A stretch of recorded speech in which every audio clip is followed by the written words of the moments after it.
In 1782, the young Republic of Vermont granted this town to Samuel Johnson from Connecticut. But it was another Samuel from New Hampshire who first came to live here. Samuel Eaton got to know this valley while he was passing through on his way to fight the French and the British. In 1784, he brought his wife and 2 kids some 70 miles by horseback to become the first solitary settlers of Johnson, Vermont. Good evening, I'm Marcellus Parsons, and this is the Channel 3 News for Thursday, December 13th, 1990.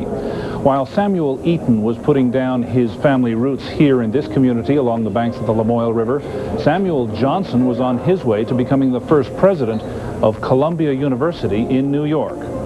Now on a hilltop overlooking that same river, Samuel Johnson's town also, a state college bearing his name is educating some 1,700 students. Everything from teaching to managers in the tourist industry. Tonight, the Channel 3 Bicentennial Project is broadcasting from Johnson State College.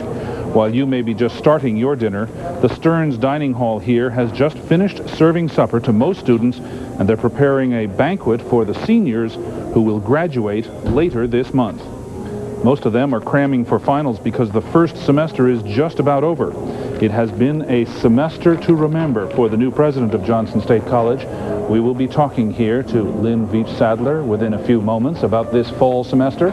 Sharon Meyer is outside talking about the weather with some Johnson students. And it is wild out here now. We've had a snow squall just moving through. Things have quieted down just a little bit now. I do have some students with me, some journalism students. Let's meet them first. Your name? Jens Volkerson. Vance Fried. And you were telling me earlier a pretty wild story about what's going on earlier this morning. Yeah, well, when I woke up, my car had slid down down my driveway about 30 feet. No big deal. I don't have good tires, but it was a lot of slippery. ice? Yeah, it was slippery. Okay, and how about the rest of the day? Well, ice melted and everything, but we got some snow showers towards the afternoon. Still remained windy, a few spots of sun here and there. That's great. Great journalism students here reporting on the weather today. Temperatures right around 40 degrees, but dropping now. Things are getting icy again. Marcellus? Thank you, Sharon. Cold temperatures will play a significant role in our coverage from Johnson tonight. Brad Wright will have a report on a college that studies chilly regions, and Will Michael will have a report on an industry that keeps us warm in the chilly months. Right now, though, let's go to Will in Burlington for an update on today's news, including news of another major fire in the Queen City, more people homeless.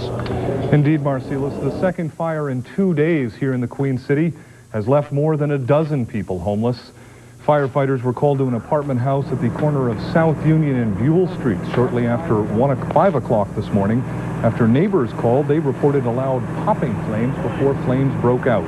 Firefighters found the top floor of the apartment building on fire. Upon arrival on the first units arriving, they found heavy fire on the 3rd floor, south corner of the building. They immediately began their search of the 1st, 2nd, and 3rd floors, and they were pushed out. They were not able to secure the 3rd floor because of the volume of fire. I saw the flames, all right, and I couldn't hardly breathe. So I got out of there because I couldn't breathe. And I went and knocked on all my neighbors' doors and stuff and got everybody that I could out of there. Everyone indeed got out okay. One firefighter was slightly injured, and the cause is under investigation. The fire comes 2 days after a suspicious fire burned out 24 people several blocks north. One young girl hopes her small donation will be a big help to all Burlington fire victims. 8-year-old Lonnie Dusso donated her life savings to the Red Cross today, $1.06. Lonnie raised the money collecting bottles.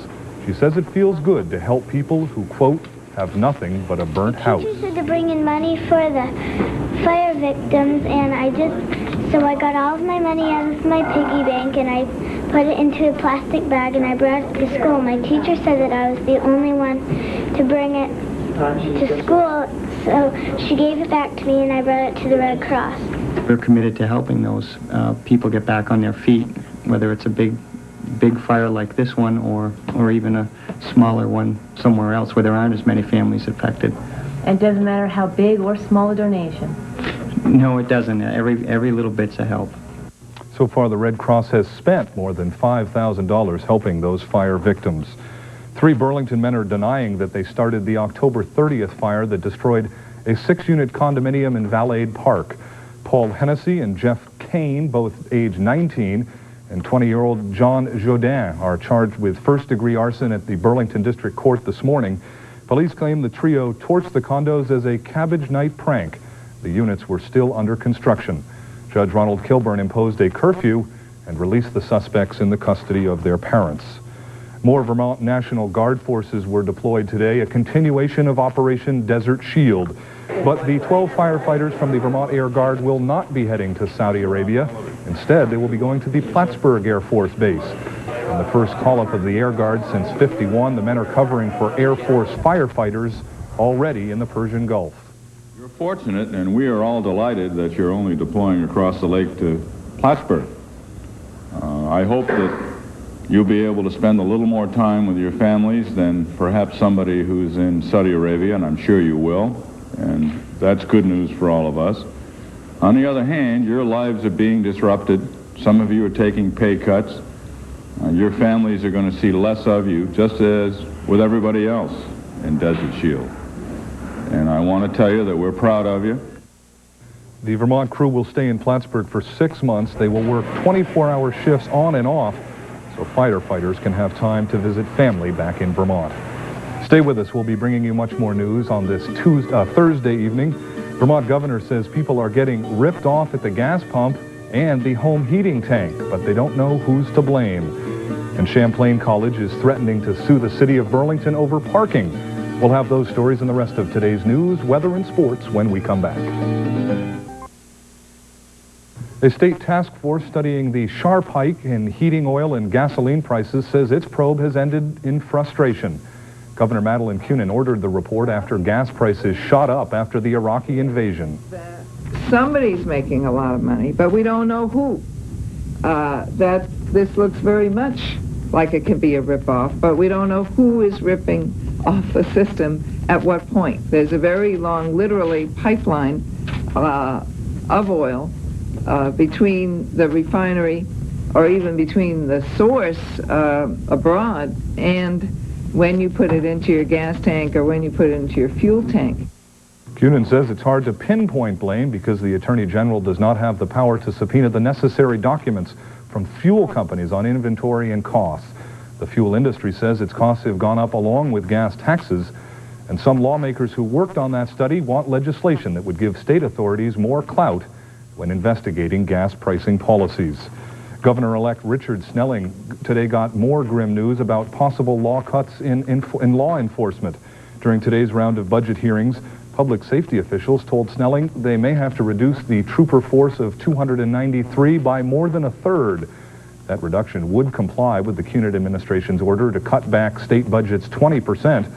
The state says it may also have to reduce the number of 24-hour state police dispatch stations. It could also meanwhile, however, Court Administrator Thomas Lanner told Snelling's transition team that last winter's moratorium on jury trials did not result in quicker disposition of cases.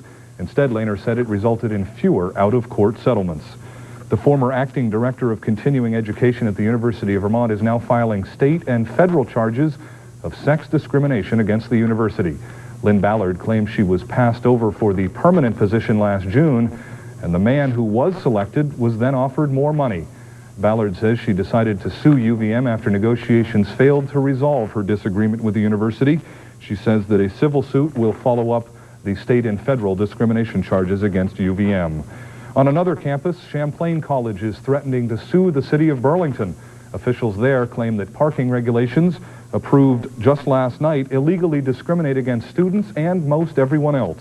The Burlington Public Works Commission last night unanimously approved parking for residents only on both Harrington and Summit Streets.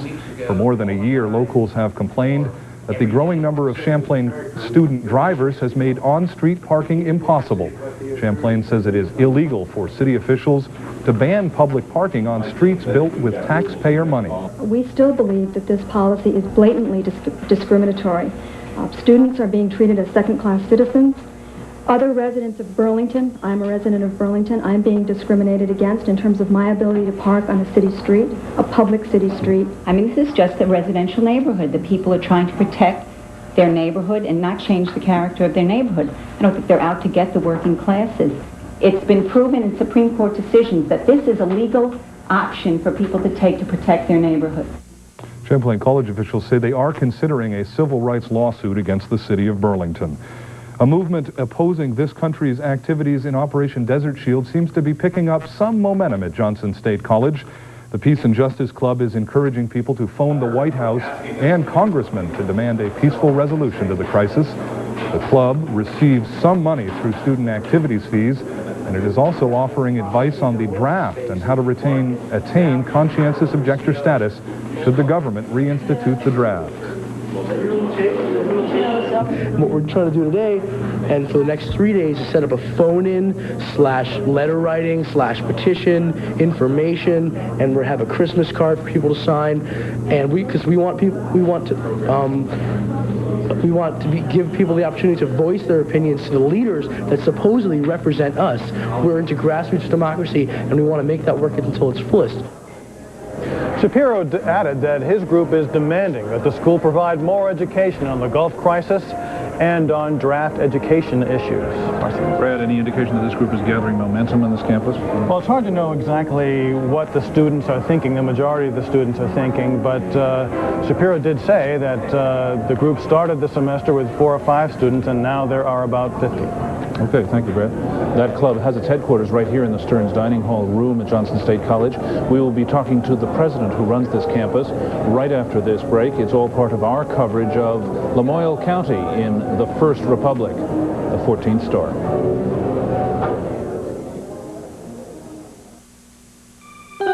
Hundreds of Vermonters will find out this year they need heart bypass surgery.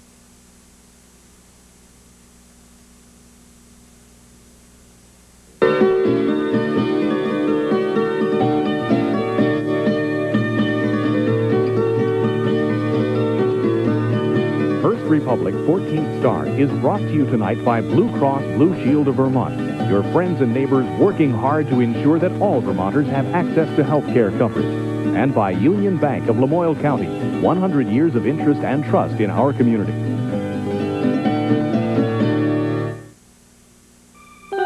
Hundreds of Vermonters will find out this year they need heart bypass surgery. They also find out something about their health insurance coverage. After my bypass surgery, my health insurance company wouldn't renew the coverage for me and my group. Paul Brune of Burlington turned to Blue Cross and Blue Shield of Vermont. I'm actually saving money with them, and I know that they won't turn me away because of a medical condition. Blue Cross and Blue Shield of Vermont. The simple solution to your good health. We're people like you. At Union Bank, we're people like you. We're the bank that understands because we're people. We're here to lend a hand to folks like you. We can do so much for you to help you make your dreams come true. We're people, and we like people like you. Union Bank, serving Lamoille County, member FDIC.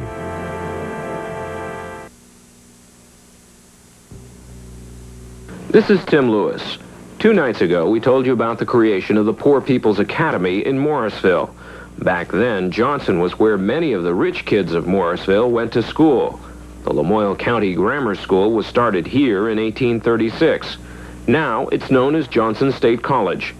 Nearly 1,700 students attend classes here on both a part-time and full-time basis, many of them in the education, business, and hotel hospitality programs.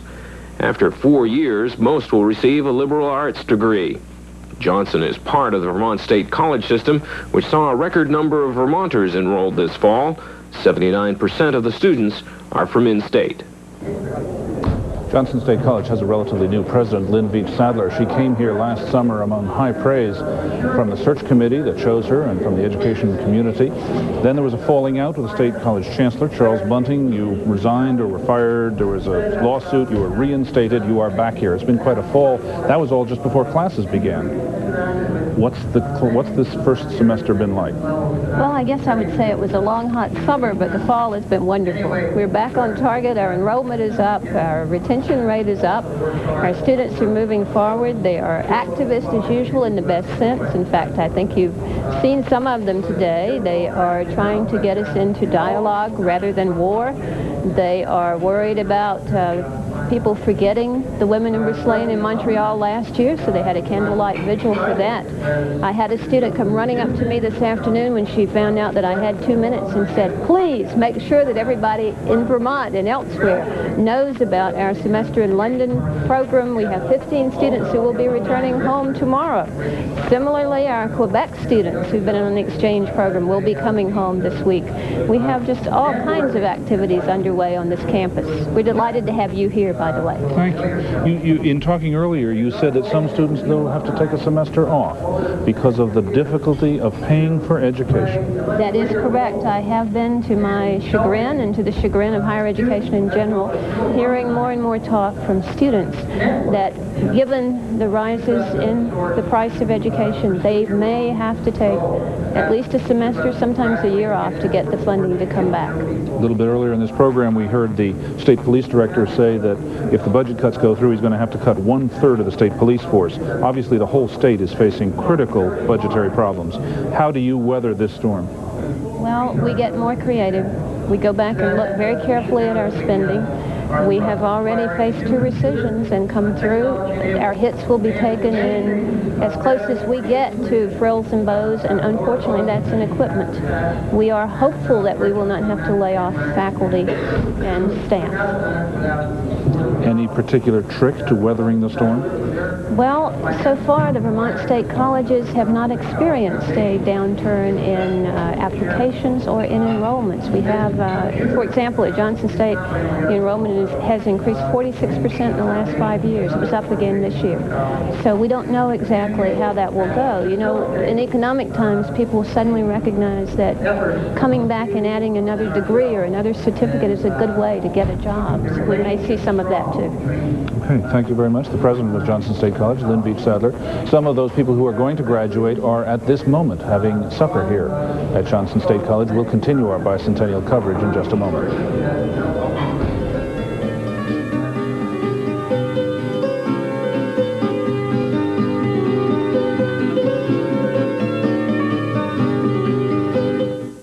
The only place in, this is not the only place in Lamoille County where high school students can pursue an even higher education. For those with a hankering to study the Great White North, whether it's in Canada or in the United States, no matter where it is, there is the Center for Northern Studies. Brad Wright and photographer Andy Goodrich visited that center today. The Center for Northern Studies is not a typical college campus. This is most of the student body and 1/3 of the faculty. But it does provide an appropriate subarctic setting for those who want to learn about the North, its people, and its nature. We kind of split ourselves up between the natural and social sciences with just a shot of humanities in there now and then. And I guess the main concern is to teach people to understand the complexities of what's going on in northern regions and hopefully send them out to where they're going to be able to do something useful to preserve and protect and whatever. Last fall, these students went on a field trip to Labrador. They talked with the people and took in the vastness that is the Arctic. So I think the kind of immediacy not only is thinking yourself in like the botanical environment, but the social environment. We go right into people's homes. I mean, there's 15 years worth of work there that we can make use of socially. It's a very marginal existence in some ways, yet very rich. These people have very distinct culture. They're open, they're friendly, and they've really carved a place for themselves in the North. Most students here come from Middlebury College, and the Center for Northern Studies is loosely associated with that school. There is at least as much time in class as there is in the field. In this sociology class, the hypothetical topic is whether and how to control elements of European society as it made contact with native cultures in northern Canada during the 1860s. But when you introduce the firearms, what are you doing? What are the consequences of introducing firearms to the native populations? You create dependence. You create dependence. While the Center for Northern Studies is far from a typical college campus, it is not removed from many typical college problems. As an example, tuition for a full academic year is over $18,000. Brad Wright, Channel 3 News, Walcott. When you go to the Great White North, even if it's only here in Lamoille County, you want to stay warm. The Lamoille River, which flows through Johnson just a few hundred yards behind me, is already beginning to stiffen and clog with ice in some places. And that water has provided the power that operated the mills along the banks of the Lamoille River. One of those mills here in Johnson has helped keep people warm for years.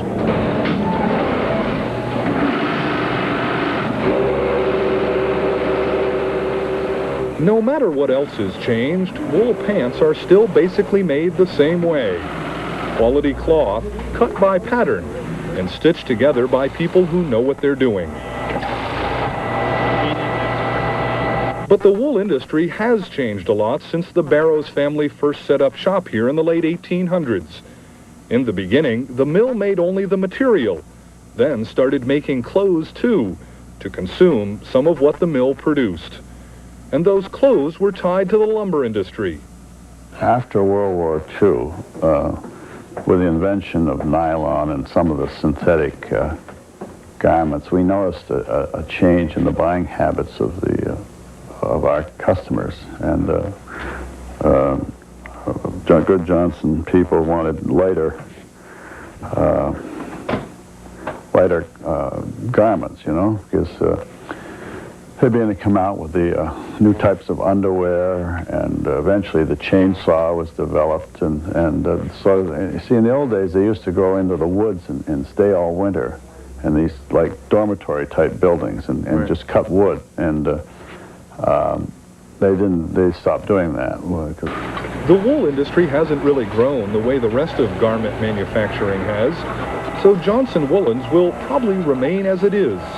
Small, but still producing a quality product. There's a lot of people that were making wool a few years ago that are no longer making wool, and I think the ones that are left will be busy. Because wool is not growing, you know, I mean, they're expanding in areas of synthetics, of DuPont and some of these other people are developing new synthetic fabrics all the time. But there'll always be a need for wool, and we feel that if we run it right, we'll be here, you know, for a long time. But is the fight getting tougher all the time? Oh yeah, I mean, nothing gets easier. They keep a close eye on the hunting season here. They hope for cold weather in November, because if it's warm, no one buys new wool pants or coats. Perhaps the biggest change in the Johnson Mill is in the awareness of the employees. Their boss says everyone is more benefit-oriented. In the old days, it cost you $2 or $3 to go to a doctor, so you weren't terribly concerned over medical insurance, or maybe you could stay in the hospital for $10 a day. Now it's an illness can be put you in a bankruptcy, so to speak. Right. You know? But these people know what's going on. They have to. As the economy continues to worsen, jobs become more scarce. But people still need to stay warm. And that's a good sign for Johnson Woolen Mills. Will Michael, Channel 3 News, Johnson. There are little changes, little physical changes, like houses popping up. Even in Elmore, I mean, there just seems like there are new houses popping up all the time. When I first moved to Vermont, I was quite naive about that, and I objected to that, to anybody wanting to do what I did. Like every other college and university, Johnson State College is built on the premise that knowledge is power. The idea is that education is going to help us in making decisions in our everyday lives, help us actually just to live. We hope this bicentennial project is giving you some overall impressions that will help you not only understand our past, but also the current outlook in Vermont. One of the problems we face right now is disposal of solid waste. Tim Lewis has a look at the patterns of disposal here in Lamoille County. Only 2 Lamoille County towns generate and bury their trash within their borders. Eden's 735 residents dispose of their garbage in the town landfill. And trash made by the 2,900 people in Johnson goes in their town landfill. Wolcott shares its landfill space with its Orleans County neighbor, Albany. The towns of Belvedere, Cambridge, and Waterville take their trash to the Cambridge landfill. Elmore, Hyde Park, and Morristown put their trash in the Lamoille landfill and salvage operation in Morristown. Lamoille County very nearly became the final resting place for the city of Burlington's garbage. Burlington signed a deal with county businessman Howard Minosh for the use of one of his gravel pits. For a while, the Lamoille Solid Waste District thought the importation of Chittenden County trash might help reduce their long-term disposal costs. But neighbors launched a spirited campaign opposing a new Lamoille County dump for Burlington. Burlington was forced to bend some Act 250 rules in order to build a new lined cell at the Ratty Brothers landfill in Colchester. The Lamoille County town of Stowe now sends its trash to Burlington's temporary Chittenden County site. Before we go to the weather, we'll tell you an early recycling story. At least it's a story of getting something of value out of what might have been discarded on the farm. Last night we were in Hyde Park, home to Vermont Governor Carroll Page, who took office just 100 years ago. His home on Main Street was spared during the Great Fire of 1910, and Governor Carroll Page's business dealings gave another meaning to the name of that town, Hyde Park. Carroll, I think, was the way he was termed. Bought and sold more cowhides than anybody else on the face of the earth. Carroll Page represented his town in the legislature for a long time.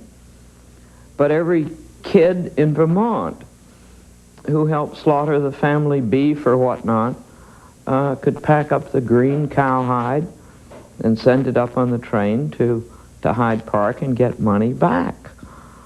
And it was a booming business. Our libraries are full of, I assume, Carroll Page's cowhides on books still. Elmore is spectacular. It's beautiful. We get up every morning and look at the lake and the mountain, and there's no place like it. Pretty cold in the winter, though. Yeah, but it's cold everywhere. In Vermont, I mean, if you're going to be a Vermonter, you got to stick it out. It takes a lot of people to put a program like this on the road. Actually, it takes a lot of people just to put the program on when we're in the studio in Burlington. That's right. Now, that also includes Ted Teffner, who's out in our satellite truck right now. He's one of our engineers. He's warm in the satellite truck. Compared to what he's usually doing. Right. Engineers on top of the mountain. They're always telling us stories about what the weather is like on top of the mountain, and we talked Ted into telling us more about that mountain weather. That very often when we discuss weather on the mountain, we show pictures that were taken on blue sky days, and the blue sky and the snow is very nice. That doesn't show the extremes. The mountain, like the ocean, is a place of great extremes, and sometimes we talk about the nights when it's 30 below and the wind's blowing, and without good clothes and good equipment, a fellow could perhaps be in trouble. The other extreme that we probably don't talk about, and that nobody ever gets to see, is the night in the winter when there's plenty of snow. There's a little new fallen snow. The moon is full and high, and there's a little sparkle. Fellow can just shut the snow machine off, sit there in the quiet, look across the entire state, and it's somehow a little bit more than a visual experience. It's a very nice experience. We enjoy that. It makes the job what it is.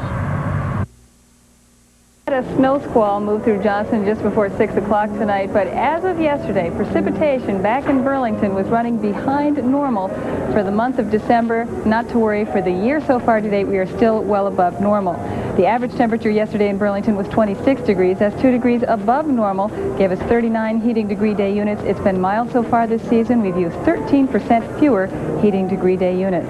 On top of Mount Mansfield, the place where Ted Teffner comes from, the high temperature was 37 degrees. Not too bad for the mountaintop. The low, 17. Present temperature is 21. They've had 1/4 of an inch of mixed precipitation, and there's now 21 inches of snow at the stake. Over in Saudi Arabia, the afternoon high temperature this afternoon was 81, and in Riyadh, 75 degrees. Now today, it started off on a rather mild note, but the temperatures are beginning to drop now. So we check the temperatures around the northeast, look over into Buffalo. Find the temperature there is the coldest temperature at 34 degrees, the warmest temperature 58 degrees in LaGuardia. Those cold temperatures are going to be spreading over towards the east. Now locally, Lake Placid is the cold spot at 30 degrees, the warm spot 48 in Rutland, right here in Johnson, 39 degrees. The low last night in the Burlington area was 37 degrees. That was at midnight. That's compared to an average low of 16, and a record low of 9 below was set, and I'm afraid I don't have the date for that. Our high today, though, was 47 degrees. That's compared to an average of 31, and our record high of 56 was set in 1946. Currently in Burlington, under mostly cloudy skies, the temperature 39 degrees, the humidity 70%, the barometer 29.72 inches and rising. The winds are from the southwest at 10 miles per hour, and sunrise tomorrow morning will be at 7:21 and sunset at 4:13. Earlier this morning, ice and freezing rain was a problem on the roadways, particularly in north central and northeastern sections. That's going to be a problem again this evening as the temperatures begin to fall. Let's put the clouds in motion for the past 24 hours, and we see that band of clouds sweeping towards the east. That's pushing our warm air out of the way and replacing it with some very cold Arctic air. Now, radar is showing us some precipitation in the northeast, through Maryland, back through Tennessee. The most precipitation is back through the southern plains this evening, though. On the surface map, we follow that front back up into the northeast. The cold front is just coming through the area now, but the coldest air is not in yet. Look for some flurries and some snow squalls, particularly in the northern sections later this evening and tonight. There is the possibility for 1 or 2 inches in some of those squall areas. On tomorrow's map, the high pressure is centered over the east, keeping cold air down into the Tennessee Valley and the southern states. And as you can see, our next storm system is pulling itself together out west. So our forecast then for tonight, it's going to be windy and cold with flurries. Look for some snow squalls, particularly in the northern sections. There is the possibility for 1 to 2 inches of snow accumulation in those areas. The lows will be in the teens. For Friday, partly sunny and cold. High temperatures will be in the 20s. For Friday night, mostly clear and cold. The lows between 0 and 15 degrees. For Saturday, increasing cloudiness, a chance of snow or sleet in the afternoon. Sleet mainly in the southern counties. Highs will be in the low 30s, and the extended outlook for the end of the weekend and the beginning of next week.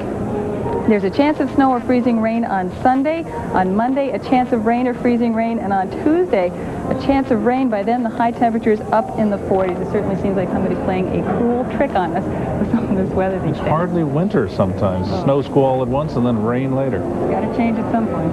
Okay. We'll be back in a minute with JJ Choppy. He's going to have sports. That's right. More bicentennial coverage. Stay with us.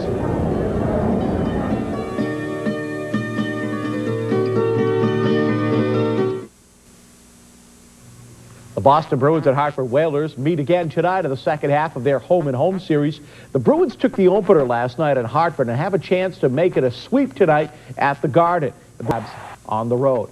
The Northfield High School hockey team has their sights set on the same place as every other high school team, Gunderson Fieldhouse at playoff time. The difference is Northfield usually ends up there. Last night they played Milton. In the first, Jason Wright skates through the defense and beats Dennis Corey for the score to make it 3-1 Northfield after 1.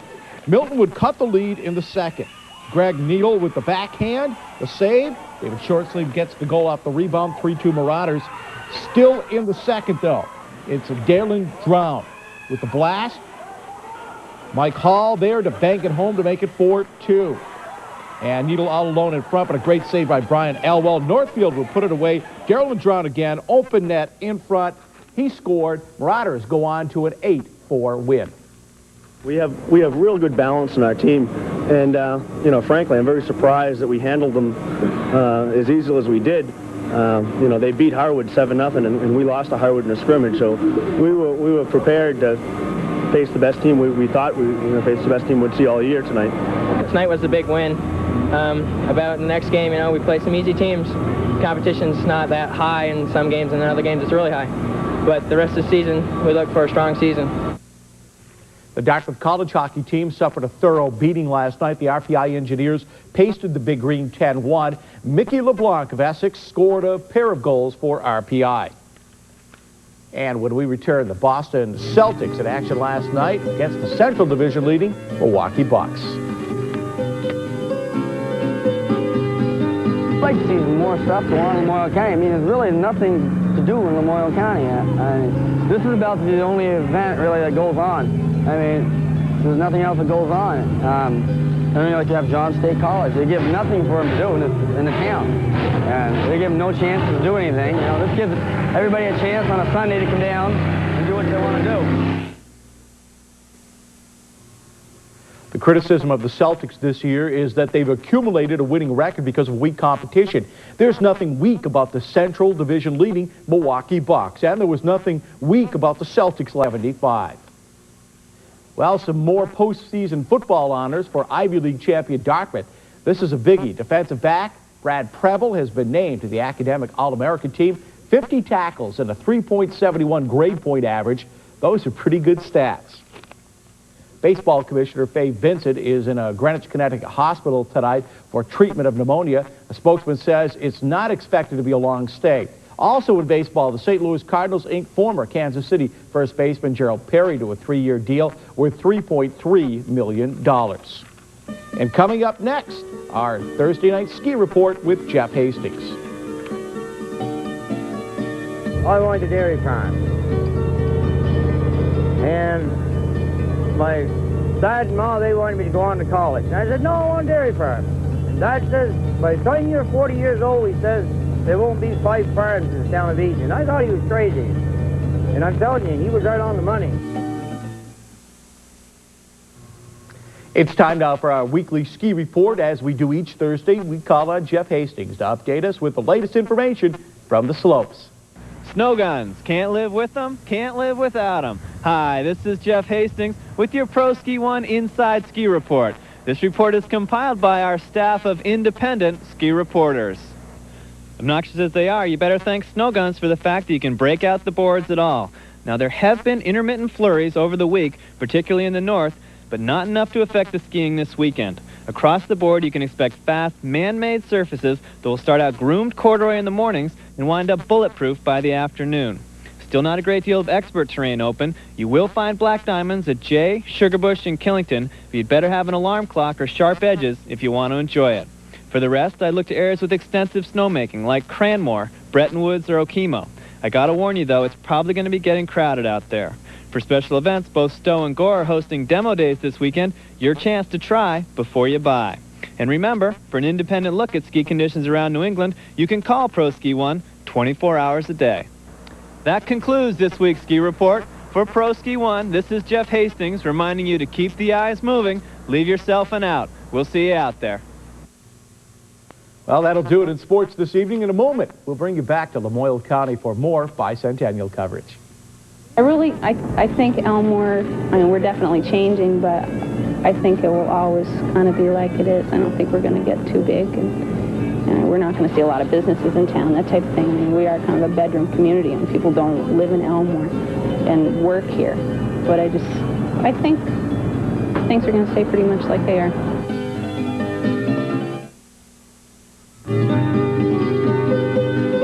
Ist Republic 14th Star has been brought to you by Union Bank of Lamoille County, 100 years of interest and trust in our community, and by Blue Cross Blue Shield of Vermont, your friends and neighbors working hard to ensure that all Vermonters have access to health care coverage.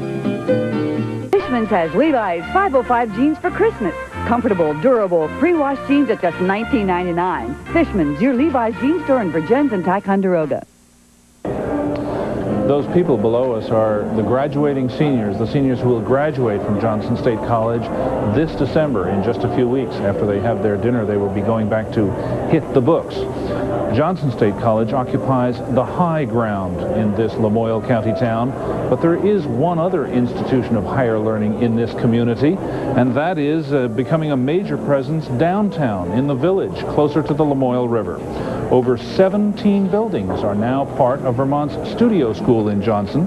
Their program allows painters, sculptors, and writers from all over the world to come here and really dabble in the arts. Natalie Borak visited the session this month, which is concentrating on Vermont artists.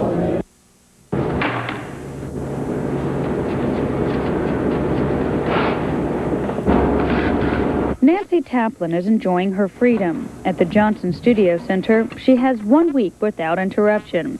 No kids, no telephone. All she does is eat and paint. I decided I was going to do work with patterns when I was here. Sort of a first for me. And it's also very flat. Usually I have, my paintings are so full of depth, and they have layers and layers and layers, and this is some effort to make it flat. Taplin is exploring her artistic talent, and that is what this center is all about. Well, I was just in New York, and somebody said, I think they thought it was a trick question, they said, describe this program in 2 words. And they probably ask everybody to just, and I finally came up with 3 words, which was access to inspiration. For artists, the inspiration comes in the form of creating new images. For Greg and his wife Louise, the inspiration came in the form of a new way of life. Together they founded the Studio Center 6 years ago. Then 3 3-week sessions were offered. A total of 75 artists attended. They went real well because we went from 9 weeks the first summer to 18 weeks the second summer to 24 weeks the third. Then we added a winter residency, which took us to 36 weeks, then 40 weeks, and this year we're doing 50 weeks with about 500 artists coming from all over the country and all over the world.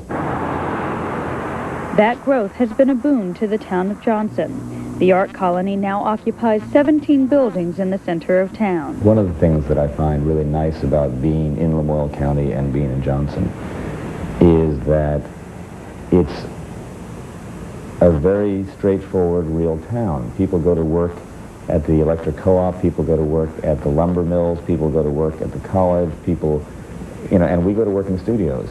And that relationship plays well for the center, because Greg says the most essential element in its success is the fact it is in Johnson.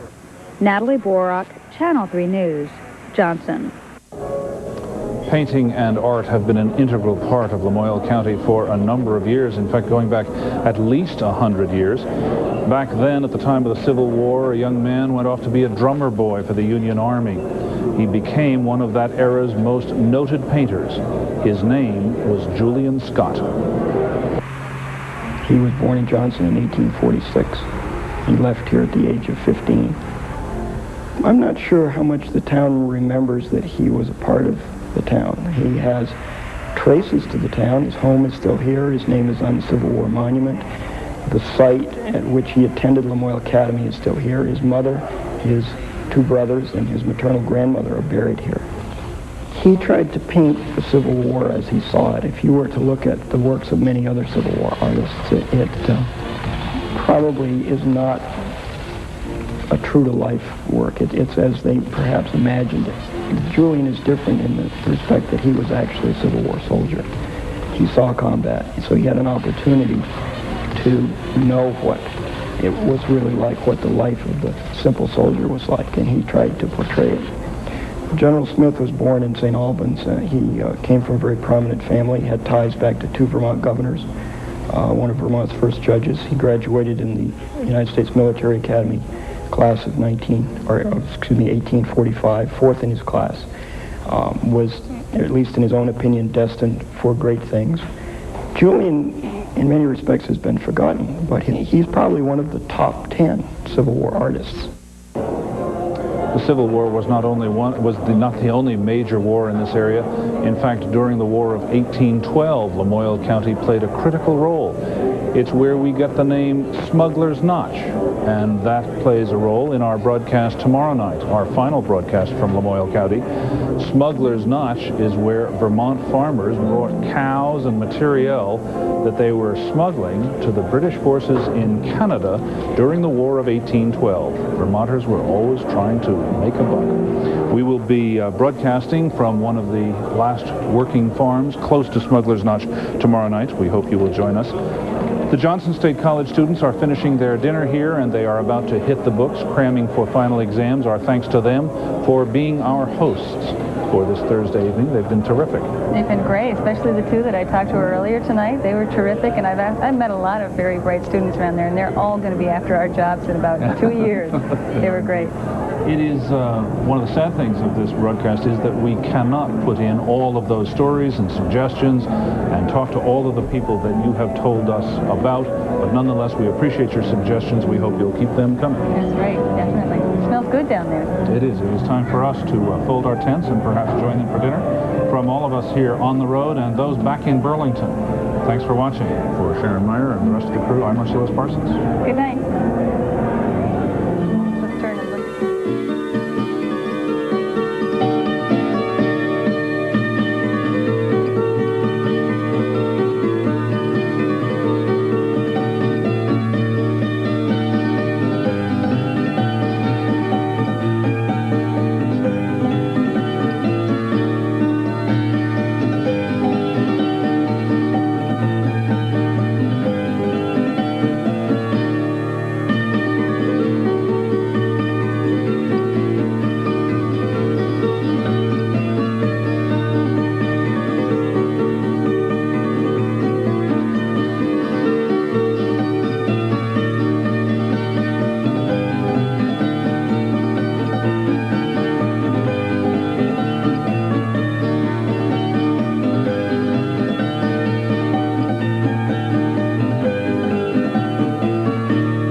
Channel 3's bicentennial project, First Republic 14th Star, is available on videotape. If you would like to receive an order form for any or all counties, please send your name and address to Bicentennial Broadcast Tapes, WCAX, Joy Drive, South Burlington, Vermont, 05403. Make your